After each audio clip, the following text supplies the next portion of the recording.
kasih Anda masih bersama kami di Anyus Bali dan tentunya masih bersama dengan Pak Kayun, Ketua KPU Badung. Pak, menyambung pertanyaan tadi, sudah ada pemirsa yang bertanya, yaitu ada Pak Agus dari Tabanan Betul. yang menanyakan terkait dengan bagaimana kalau ada masyarakat yang sudah pindah tinggal tapi datanya masih di alamat yang lama. Betul. Seperti apa, Pak? Nah, ini memang bagus sekali. Tadi memang baru saja dibahas di KPU Provinsi Bali, disampaikan oleh Divisi Data KPU Kabupaten Tabanan. Contohnya di Kediri dan di Anyar-Anyar itu. Jadi pemilih di daftar pemilih AKWK terdaftarnya di Kediri.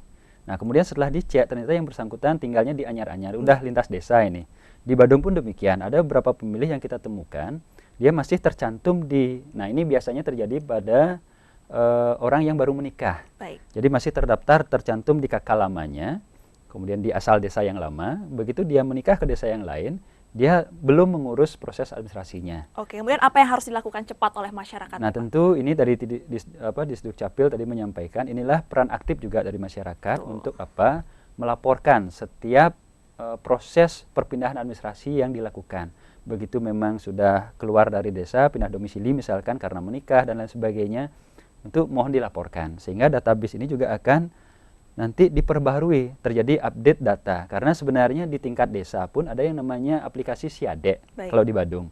Jadi ini prosesnya bagi warga yang ada di desa itu di database, termasuk yang ada yang meninggal dan lain sebagainya, termasuk yang pindah domisili. Nah, kalau benar petugasnya semaksimal mungkin bertugas, itu terupdate dia setiap hari, inilah data yang paling valid sebenarnya. Sehingga dalam setiap pemilihan cukup menginput data dari ini, kemudian disamakan dengan data di pusat, diturunkan, maka sinkron dia.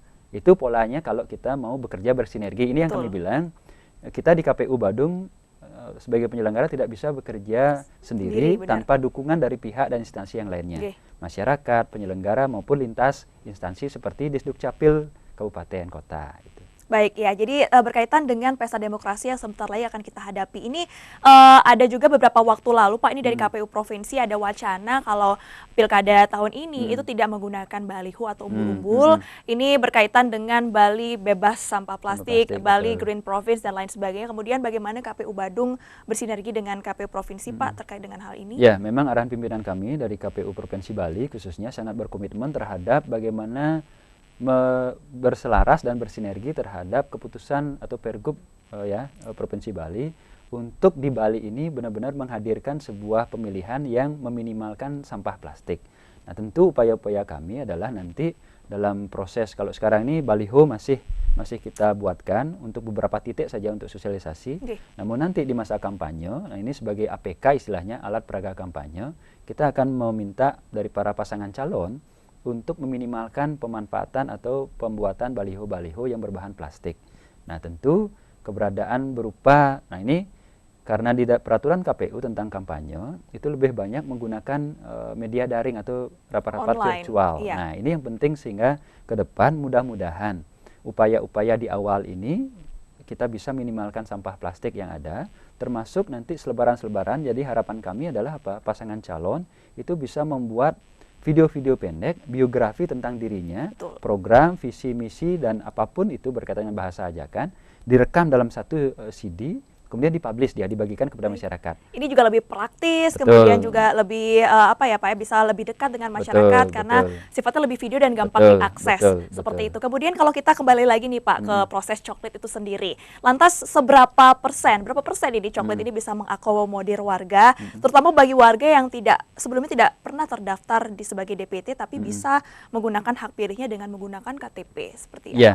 Nah, tahapan sebenarnya kalau sekarang ini proses pemutakhiran data, khususnya coklit itu, kemudian nanti data coklit inilah yang disusun oleh petugas kami di tingkat desa atau PPS. Nah, inilah yang kemudian disampaikan, dibuat dia menjadi daftar pemilih sementara. Diumumkan, ada masa kemudian masyarakat melihat, mencermati untuk, oh saya belum terdaftar loh, atau salah nama, ini langsung dilaporkan. Termasuk seandainya nanti begitu pengumuman daftar pemilih tetap yang akan diumumkan di tanggal 28 Oktober, jadi bertepatan dengan Hari Sumpah Pemuda itu seandainya, nah ini tadi Putri menyampaikan, seandainya masih belum terdaftar, bagaimana? Masih bisa menggunakan KTP, datang pada hari H, cuma nanti jamnya yang berbeda. Jadi pengalaman kita jamnya setelah jam 12 siang. Nah, ini pola-pola yang kita coba, namun kami berupaya semaksimal mungkin, mudah-mudahan tidak ada yang menggunakan KTP. Betul. Karena dari sekarang kita sudah mulai melakukan pemutahiran. Jadi kami harapkan sebenarnya masyarakat di masa pencuklitan ini, ketika petugas-petugas kami datang ke rumah-rumah, itu mohon disiapkan KTP, KK, sehingga data yang benar itu bisa kita catat dan validasi. Betul. Termasuk yang model-model tadi yang masyarakat yang meninggal pun kita data. Dalam rangka apa, yang tidak punya akte kematian, kita laporkan nanti. Kita sampaikan kepada Disdukcapil untuk, ya kalau bisa sampai ke bersangkutan lah untuk diurus. Nah, kan lumayan di Badung ini ada santunannya, ini lumayan. Nah, ini upaya-upaya kita untuk apa? Membantu juga pemerintah memvalidasi database kependudukan. Gitu. Betul, jadi tentunya sangat betul sekali yang tadi Pak Kayun sampaikan ya, seperti itu bahwa sangat penting bagi kita masyarakat untuk bisa berpartisipasi secara aktif sehingga nantinya bisa mempermudah kinerja dari KPU, mempermudah diri kita sendiri pada saat dekat-dekat hari H, tidak perlu panik lagi, tidak perlu bingung lagi harus kemana dan seperti apa. Kemudian ini rencana dari Coklit sendiri Pak akan selesai di tanggal 13 Agustus. Betul. Kemudian apakah ada plan B gitu ya dari KPU apabila belum rampung di tanggal 13 Agustus, belum semua nih Pak di Coklit, ada persiapan-persiapan khusus? Ya, tentu kita sudah mempersiapkan pola yang 5 tahun lalu.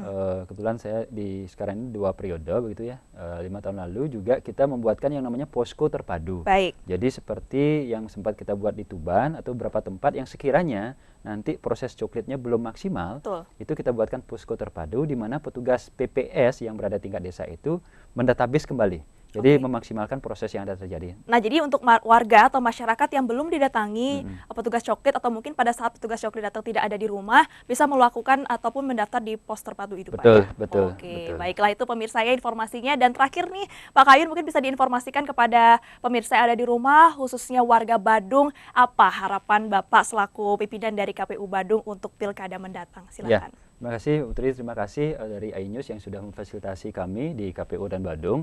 Dan dalam kesempatan ini kami ingin mengajak warga di Kabupaten Badung, warga pemilih sahabat Semeton Sarangsami yang sudah memiliki hak pilih, ayo pastikan Anda terdaftar sebagai pemilih. Selama proses pencoklitan ini, tolong bantu petugas kami menyiapkan data berupa KK dan KTP. Kemudian ketika sudah terdaftar sebagai pemilih, mohon nanti gunakan hak pilih, datang ke TPS karena kami menargetkan partisipasi di Kabupaten Badung setidaknya 80%. Hal ini akan terjadi ketika Bapak Ibu sebagai warga Badung ikut bertanggung jawab dengan datang ke TPS. Partisipasi Anda adalah peduli Anda kepada Kabupaten Badung. Naya Kutama Prawijana memilih pemimpin mulia. Baik, suksema banget atas informasinya Pak Kayun, selamat bertugas kembali. Terima kasih juga sudah hadir di iNews Bali. Baik, pemirsa demikian iNews Bali untuk hari ini, semoga informasinya dapat bermanfaat. Jangan lupa pemirsa untuk selalu ikuti protokol kesehatan dengan tetap mengenakan masker, rajin mencuci tangan, dan jaga jarak. Saya Putri Cahya mengucapkan terima kasih atas perhatian Anda dan selamat menyaksikan acara kami selanjutnya. Om Santi Santi Santi Om.